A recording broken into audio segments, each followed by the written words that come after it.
저는 바쁜이에요. 스페인에서 안녕하세요. 그녀는 한국 사람이에요.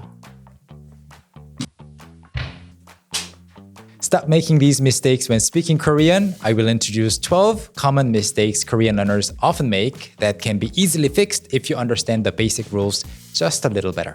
Mistake number 1, this is really important, so I put it as number 1. It's not using 존댓말 when you should. So 존댓말 is polite formal language and the other form 반말 is casual language. Unless you have clear mutual agreement or clear consent from the other person, you can't use 반말, okay? Just stick to 존댓말. It's the safest form. So 존댓말 meaning like all the sentences ending in 요, 지요, like 입니다, 감사합니다, 안녕하세요. That form which we introduce in most of our lessons. So not using 존댓말 can be a huge mistake. You can sound really, really rude and really hurt somebody's feelings if you're not careful. Okay? Mistake number 2, saying something like this. 저는 바쁜이에요. 그것은 예쁜이에요. 선생님은 아름다운이에요, etc. This is the result of just literally translating every element and just putting them together. And in the Korean language, what you have to understand as the base rule is that all the adjectives that you will learn are basically verbs, descriptive verbs. They are in the verb form at first, 바쁘다, 예쁘다, 아름답다, and they have their own respective conjugations in the present tense, past tense, future tense. So you have to use the verb conjugation forms. All right? So you have to say 저는 바빠요. 그것은 예뻐요. 선생님은 아름다워요. etc. Mistake number 3. This is a fun one. Saying 미국에서 안녕하세요. 인도에서 안녕하세요. 멕시코에서 안녕하세요. Which is a translation of hello from so-and-so country or city or region. So you cannot say this in Korean. Hello from, it should be changed into a completely different form and you have to say 안녕하세요, 여기는 미국이에요. 안녕하세요, 여기는 인도예요. 안녕하세요, 여기는 멕시코예요, etc. So just say 안녕하세요, 여기는 here, this place is 미국, 멕시코, 인도, 인도네시아, 필리핀, 스페인. Okay? Your region name 이에요. So I can say to you, to say hello from Seoul, South Korea, I can say 안녕하세요, 여기는 한국, 서울이에요. Mistake number 4. This is a little bit of a subtle thing, but also important. 그는 한국 사람이에요. 그녀는 한국 사람이에요. Using the pronouns 그 and 그녀 for he and she, or even 그들 for they, is also a big mistake. Can be a big mistake. These pronouns 그, 그녀, 그들 usually only exist in songs and poems. Instead, you can use names or titles or just omit these elements. For example, you can say 그 친구는, that friend, 그 친구는 한국 사람이에요. Or you can just say 한국 사람이에요. Or just use the name like 한나는 한국 사람이에요. Stuff like that. Mistake number 5, using 만 for only for everything. So for example, 한 명만 있어요 for there's only one person. 한국어 조금만 할 수 있어요 to mean I can only speak Korean a little bit or a little bit of Korean. Instead of using 만, use 밖에 with negative sentences. So instead you can say 한 명 밖에 없어요 or 한국어 조금밖에 못해요. 만, when is it used? 만 is only used mainly for specific contexts like conditional phrases. For example, 이것만 하면 돼요. If you just do this, it'll be done or you will be done. Or commands, 한 장만 주세요. Just give me one page. And when it's used inside more complex structures. So remember that you cannot always use 만 whenever you say only in English. And by the way, if you find this type of information useful, you will also enjoy our book, Common Mistakes Korean Learners Make. Studying with this book will save you a lot of time. Making mistakes are, of course, necessary and inevitable, but if you learn from others' mistakes in advance, that's also going to be a tremendous help. Mistake number 6. This is also very common when you say 친구 만났고 영화 봤어요. What's wrong here? Well, if you say 친구 만났고 영화 봤어요, it could work in a specific scenario where you met up with your friend, you saw your friend, and you watched a movie as two separate actions. You didn't watch the movie with your friend. Like you don't like that friend that much, right? So if you want to say, I saw my friend and then we watched a movie together, you have to say 친구 만나서 영화 봤어요. So when you list several actions, instead of linking everything with 고, consider using 서, like 친구 만나서, 영화 보고, 밥 먹었어요.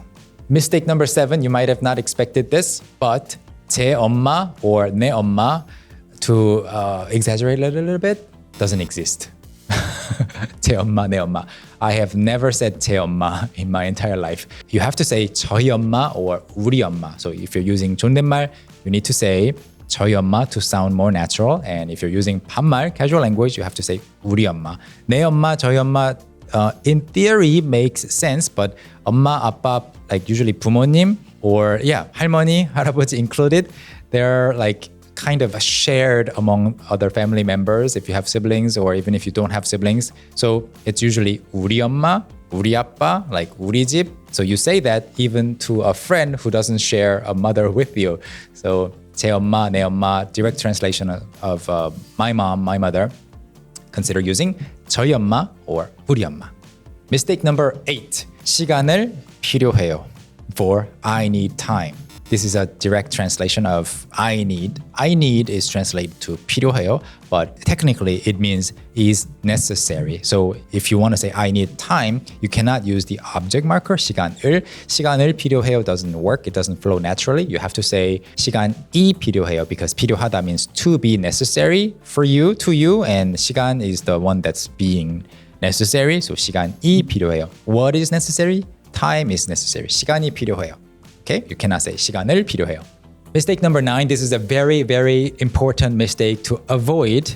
Okay, make sure saying 죄송합니다 for I'm sorry to hear that. If you're not specifically directly responsible for what happened, you cannot say 죄송합니다 when you want to say I'm sorry to hear that. Because if something bad happened and you say 죄송합니다, the other person who's experiencing the sad or bad incident will look at you and say, you did that, right? So 죄송합니다 is only apologizing for your own wrongdoing. So instead, you have to just basically, the reason that you're saying I'm sorry to hear that is to cheer that other person up, right? To show support. So you can say either 어떡해요, oh no, what should you do? What should I do? What should we do? 어떡해요, to kind of say, oh no. Or something along the lines of 힘내세요, cheer up, keep your chin up. You know, you can do it, stay strong. So there are more advanced, I guess, phrases for 어떡해요 or I'm sorry to hear that, like 상심이 크시겠어요, like very formal sounding.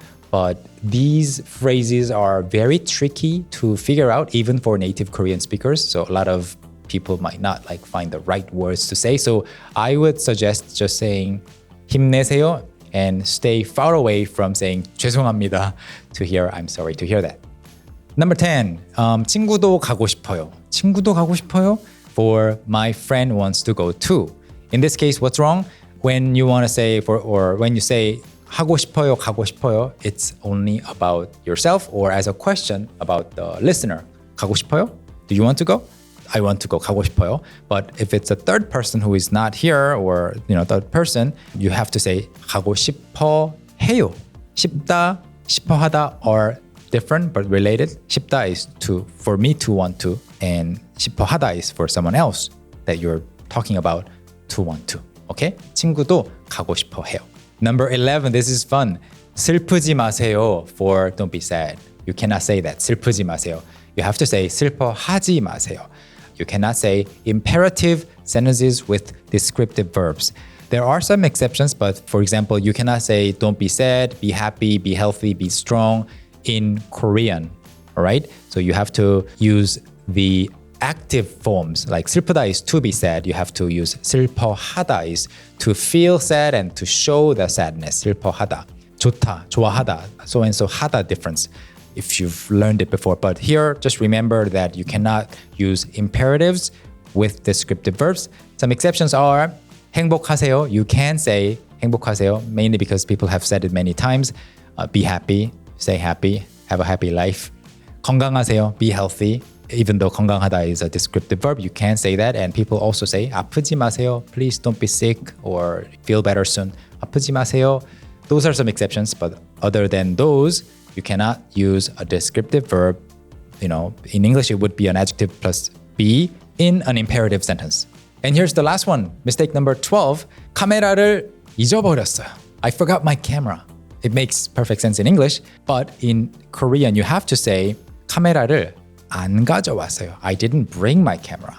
카메라를 놓고 왔어요. I left my camera behind or somewhere else. 카메라를 잊어버렸어요 doesn't make sense. I mean, it makes some sense. You forgot about bringing the camera, but 카메라를, like whatever you 잊어버렸어요, it's something that you forget to do or something that it's an action or something that you actually forgot. For example, your password. 비밀번호 잊어버렸어요. You forgot your password, right? So you have to say 카메라를 안 가져왔어요. Be more specific. You can say maybe 카메라를 잊어버리고 안 가져왔어요. I forgot about my camera. I didn't bring it. You cannot just simply say 카메라를 잊어버렸어요. Like, what do you mean? You forgot the concept of the camera? Or what do you even mean will be the initial reaction. Or if you lost your camera, it'll be something similar. 카메라를 잃어버렸어요. So this is a quick lesson containing lots of information, so be sure to watch it again for review and share it with your friends if you know anybody who's interested in learning Korean. And please recommend us to them. As you know, we work hard every single day to help you learn Korean better. And all of our necessary links are down below in the description of this video. Our full systematic curriculum, our bookstore, and also our extensive reading app for Korean, Talk to Me in Korean Stories. Download the app right now and check the links in the description. Thank you so much for studying with us and watching me teach Korean. 감사합니다. 그러면 다음 시간에 또 인사드릴게요. 안녕히 계세요.